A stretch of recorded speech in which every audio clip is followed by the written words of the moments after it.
Hello YouTube, Facebook, and Prepper Nation. Perrin Lovett here for Freedom Prepper, and this is Prepper News Weekly for Friday, December the 1st, 2017.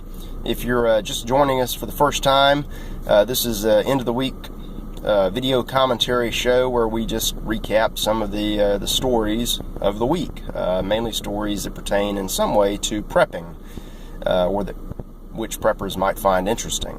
This is usually on the Freedom Prepper site, Freedom Prepper News, and the app, and I believe today it's also going to be on the Facebook page. So hello and welcome to all of the Facebook folks out there.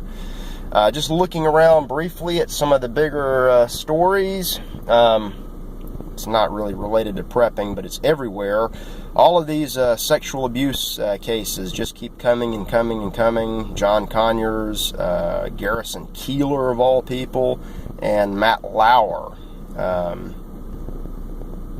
Like I said the other week, it looks like there won't be a man left standing without an accusation.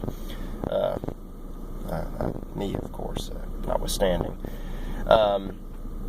There were a couple things I want to get to that are kind of funny.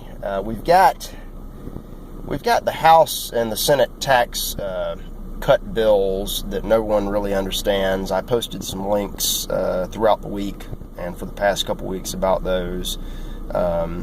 There's news yesterday that John McCain is going to vote for the Senate tax cut plan. Of course, the House and Senate versions have to be reconciled, and we're not exactly sure what we're going to get out of this. My thought in general, and I'll get to my recommendations in a second, but if there's a tax cut of any kind, it's good, unless it's really a tax increase masquerading as a tax cut. And I know that there's a plan to include some hidden or some automatic tax hikes in case the revenue dives. So, and at one point, I think 2 days ago, they had stripped that out. Now it may be back. We'll just have to wait and see what we get. Voting, I think, this morning has again been delayed. Typical congressional stuff. And I got, on a related note, I didn't actually get this, but I saw it on Facebook. It's a survey, a 2-question survey from one of our beloved little Congress critters, I think a Republican. It's a tax reform survey. 30 years, blah, blah, blah. The questions are, do you believe you would support the Republican tax reform plan? With an asterisk. Yes or no? And I didn't answer this. I don't answer many online polls. There's no point. And I hate answering political polls because they're usually not yes or no answers. Do I support tax reform? Absolutely. I'll get to that on the second question. Do I support this Republican? Well, which Republican? The House or the Senate? Which version? I mean, they had the thing locked up as usual in the basement next to the shrine to Baphomet, and they're subject to change everything, and it may not go through anyway. I haven't read it, any of the versions. I don't really care to. If it's a real solid tax cut that's going to lower marginal rates and let me save money, yeah, I'm all for it. Otherwise, I don't know. Second question. What are your top priorities when it comes to tax reform? Check all that apply, and these are the choices that they give you. A simpler, fairer tax code. Well, who's not for that? Lower taxes, of course. Really low. I'll get to that in a second under other. Job creation. That comes after the fact. Bringing profits back to America. Simplicity of tax filing. We need that. Strengthening the middle class. Well, increasing the standard deduction, which again assumes that anyway, higher taxes. Are you in favor of higher taxes? A lot of people are, particularly the people that don't pay any anyway. And then we have other. I would check the other box. And my recommendation is just repeal the 16th Amendment, end the income tax. You know what? It's Friday. I feel crazy. Let's go a little further. Just repeal the whole Constitution. Just scrap the federal government and replace it with nothing. If the states want to have a loose confederation again, so much the better. Let people have their money. One of the big holdups among Republicans is the SALT states with state and local income taxes, and there was a proposal to do away with their deduction, the normal deduction for salt taxes. And I understand those people are getting screwed because of where they live, but is it fair to make the rest of us wait for tax relief because of where you chose to live? You either like or don't like where you are. Say you're in Newark or New York City, you have to pay taxes to the federal government, to the state, and to your local city or county. If it's that bad, move. You could move to Nashville, Tennessee, or Austin, Texas, and not pay state or local income taxes. Or if you really love living in the Big Apple and all that goes with it, then shut up and pay your taxes. Don't expect me to subsidize your behavior.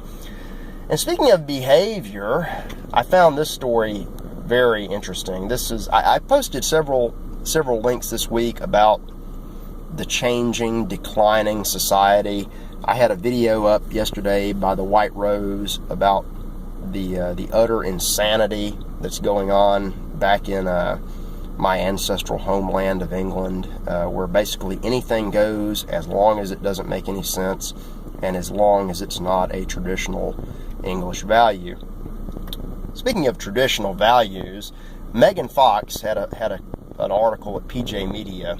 She's a great writer. It's a great outlet. I link to them sometimes.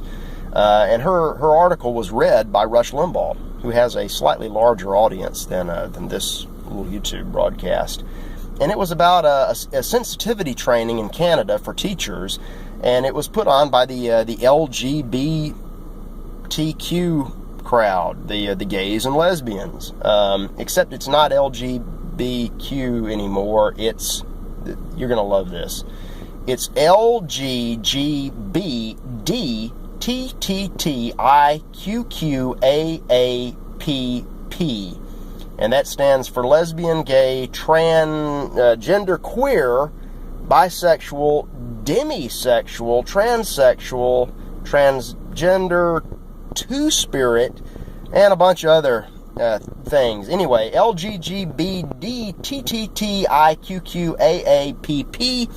If you don't use all of them, you are a bigot and a hater, a little better than Hitler himself. Now, I'll notice that the people, the good liberals that put this together, are also bigots themselves, because they did not include the hyper heterosexual people like Al Franken or John Conyers. They didn't include the necrophiliacs, the bestiality crowd. I don't see the man-boy love in there anywhere. Are these not people? Are these not genders that you can specify your pronoun for? These are reasons to prep. When your society is entertaining things like this, it may not be completely lost, but you're certainly losing part of it, and it may be a good idea to distance yourself. Not that things are going to totally collapse as they did in Rome at the end of the 5th century, but that's a possibility, and you might want to be ready for it. Going a little long here, starting to ramble as usual. So, and I may have offended somebody. There's certain, like George Carlin said, there's a group to get pissed off at you in this country for anything you say, and sometimes I answer these complaints, sometimes I don't. I think I'm going to stop answering them, because people that get irritated by language and thoughts enjoy being irritated, and if I can offend you, I'm happy to help you out. That's what you live for. Great. But for the rest of you, the other 98% of humanity, just little things to think about. We had some great stories. I'm going to put up a few more headlines from the week a little bit later today. Welcome everybody on Facebook. We'll probably have a more organized format here in the near future, maybe going off of a script without me looking at the laptop here on the center console of my car. Could possibly be a studio. May change up, have a more satirical format if that's what everybody likes. But anyway, thank you for joining in. It is December. Christmas is closing in rapidly, and I hope you have a great weekend. We'll see you back on Monday. Keep prepping.